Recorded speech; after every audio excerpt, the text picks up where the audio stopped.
Welcome to the Genius Factory. Enjoy the video.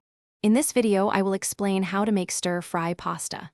First, gather all your ingredients, like your favorite pasta, protein, and a colorful mix of vegetables. Next, take the time to chop all your veggies into uniform, bite-sized pieces for even cooking. Finally, cook your pasta al dente according to the package instructions, then drain it thoroughly and set it aside. This prep work makes the cooking process smooth and quick. Now, let's get cooking. Heat 1 to 2 tablespoons of your preferred cooking oil in a large wok or skillet over medium-high heat. Once hot, add your protein, whether it's chicken, beef, or tofu, and cook until it's beautifully browned and fully cooked through.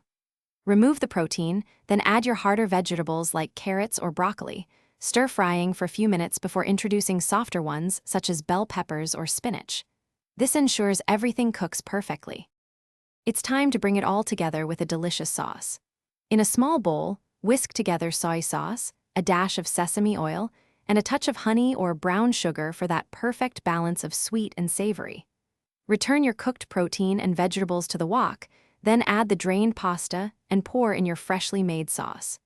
Toss everything gently to ensure every strand of pasta and every ingredient is coated evenly. Cook for just 1 to 2 more minutes until everything is heated through. Your delicious stir-fry pasta is now ready to enjoy. For an extra touch, garnish with some fresh cilantro, green onions, or a sprinkle of toasted sesame seeds.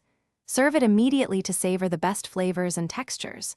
This dish is fantastic for meal prep too, as leftovers taste great the next day. Remember to stay hydrated throughout your day. Check the description for a link to the Owala water bottle and other great deals. Enjoy your culinary creation. Thanks for watching. If you found this helpful, don't forget to like and subscribe.